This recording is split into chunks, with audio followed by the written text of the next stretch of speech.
Comme promis la dernière fois, aujourd'hui je vous reviens avec le cours sur les modules.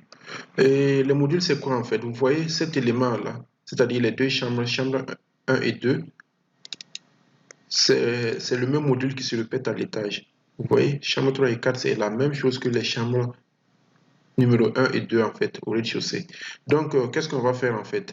Le truc, c'est que quand vous faites une modification, par exemple, ici, si je décide de supprimer par exemple un matelas ici, je serai obligé encore de monter à l'étage pour supprimer le matelas ou alors faire la même modification en fait, puisque c'est la même chose que je désire avoir. Donc, par conséquent, il est important de travailler avec un module ici parce que le module, son intérêt, c'est quoi en fait? C'est que vous faites la modification une seule fois. Je sélectionne par exemple le module, je fais la modification et automatiquement, il s'actualise au niveau de tous les autres en fait que j'ai eu à faire précédemment. Donc, c'est ça l'intérêt du module en fait. Là, par exemple, c'est une villa R+1, c'est très simple. Mais supposons que vous ayez affaire par exemple à un hôtel avec plusieurs chambres, avec une chambre type, par exemple, qui se répète à l'infini. Est-ce que vous allez à chaque fois modifier chaque chambre ou alors modifier la chambre et la recopier à plusieurs reprises? C'est moins professionnel que de travailler comme cela en fait. Donc c'est en l'occurrence, et c'est en ce moment en fait que le module rentre en jeu en fait. Donc vous prenez une chambre, une seule chambre, vous travaillez sans module et vous le dupliquez à l'infini. Ce qui fait que quand vous modifiez une seule chambre, automatiquement les autres se mettent à jour et vous n'avez pas à faire la copie à maintes reprises. Et c'est ça l'intérêt du module. Donc, je vais illustrer en fait la création de modules à travers ces deux chambres par exemple. Donc, vous voyez à l'étage, c'est la même chose. Donc, moi, je vais faire quoi? Je vais supprimer ça par exemple. Je n'en ai pas besoin, je supprime ça. Et dès que je supprime ça, je descends au rez-de-chaussée, je sélectionne ça et je le convertis en module. Bon, moi j'avais déjà groupé pour me faciliter la vie. Vous pouvez le faire également. Pour ceux qui ne savent pas comment grouper, vous pouvez voir dans mes cours précédents. Ou alors vous utilisez cet outil-là seulement. Sélection tout simplement, comme cela. Mais sélection moins grasse. Hein. Celle-là, là, c'est la sélection grasse. Elle sélectionne tous les niveaux. C'est mieux d'utiliser la sélection moins grasse pour avoir tout simplement le niveau concerné. C'est-à-dire le rez-de-chaussée seul au lieu d'enregistrer tous les niveaux. C'est-à-dire étage, enfin tous les niveaux. Donc, c'est ça l'intérêt de la chose. Donc, moi, je me suis facilité la vie en groupant tout ça. Et qu'est-ce que je fais? Je pars dans Fichier, Contenu externe, Enregistrer sélection comme module. Et je l'envoie systématiquement, par exemple, sur mon bureau pour me faciliter la vie. Donc, dès que je fais enregistrer, il va m'enregistrer. Moi, j'avais déjà fait l'enregistrement, en fait. Vous le voyez, j'avais fait déjà l'enregistrement, mais vous le nommez comme vous voulez et vous l'enregistrez. Vous voyez avec moi ici que l'extension, il est en point mode, mode comme module, en fait. Donc, qu'est-ce que je vais faire? Dès que vous finissez l'enregistrement, vous montez à l'étage tout simplement et là où vous voulez caler le module, vous refaites la même procédure, c'est-à-dire vous partez dans Fichier, Contenu externe, Placer, placer lien. Voilà. Pour ceux qui sont sur Archicad 22 et plus, c'est Placer lien. Donc, vous faites Placer lien et qu'est-ce que vous faites? Vous choisissez le calque Archicad ici, parce qu'il y a plusieurs calques, et tous les calques que nous avons sont ici. Vous choisissez le calque Archicad parce que c'est lui qui ne se supprime jamais. Et qu'est-ce que vous faites? Vous partez ici, vous cherchez en fait le lien.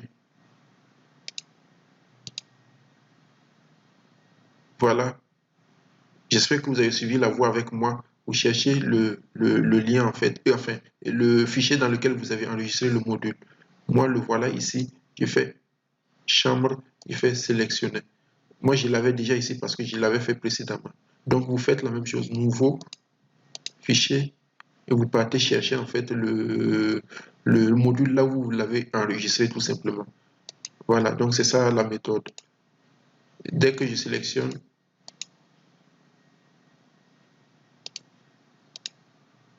et je fais placer lien, systématiquement il se colle au même endroit parce que voilà, c'est le même emplacement. Donc c'est très facile. L'intérêt de la chose, c'est quoi en fait? C'est que si d'aventure, je décide par exemple de faire une modification ici, supposons que voilà, le client décide en fait que voilà, il veut plus cet élément-là, il veut la chambre tout à fait dégagée, parce que cet élément, c'est un élément décoratif en fait qui fait le tour. Il monte et il fait le faux plafond en fait pour encadrer en fait le matelas. C'est comme cela que je l'avais imaginé. Donc, si le client décide par exemple qu'il ne veut pas ça, il veut une chambre tout à fait dégagée, qu'est-ce qu'on fait? On sélectionne notre module tout simplement. Je le duplique pour que vous voyez, hein. Supposons qu'on ait 3 ou 4 chambres qu'on a travaillé comme cela en fait. qu'est-ce que je fais? Je choisis l'un de ces modules en fait. Parce que tous sont les modules. C'est le même que j'ai dupliqué. Je fais clic droit, je fais ouvrir, éditer. Dans module lié, vous partez dans éditer module dans un autre archicad ou alors vous partez directement dans le dossier dans lequel vous avez enregistré le module et vous l'ouvrez tout simplement avec archicad. Donc, dès que je fais ça, module lié, éditer le module dans un autre archicad, archicad va s'ouvrir systématiquement avec le module. Voilà, moi je l'avais déjà fait. Voilà le module qui est là. Donc, qu'est-ce que je fais? Je décide, enfin, le client décide de supprimer ça et d'avoir une chambre tout à fait dégagée comme cela. Dès que je fais ça et je fais CTRL S ou enregistrer, c'est comme vous voulez, enregistrer tout simplement, et je repars ici. Et je fais la même chose, CTRL S, il va me demander de faire la mise à jour. Est-ce que vous voulez faire la mise à jour en fait enfin, parce que les liens ont été modifiés, pas les liens, les modules ont été modifiés en fait. Donc du coup, dès que vous faites la mise à jour, vous allez voir systématiquement tous les modules qui reprenaient la même chose. Vous voyez l'intérêt de la chose. Tous les modules ont été mis à jour. Et vous n'avez pas à recopier ça encore à plusieurs reprises à n'en pas finir en fait. Donc c'est ça l'intérêt des modules. Donc, je vais vous faire un autre cours tout de suite par rapport au module, mais à plus grande échelle, c'est-à-dire à l'échelle de la villa carrément. Supposons, comme je vous l'ai montré la dernière fois, que vous ayez un projet comme cela, une villa qui se répète à l'infini. C'est la même chose hein, que ce que j'ai expliqué à petite échelle, mais je vais vous le faire à l'échelle de la villa pour que vous compreniez beaucoup plus l'intérêt des modules. Donc là, c'est tranquille en fait.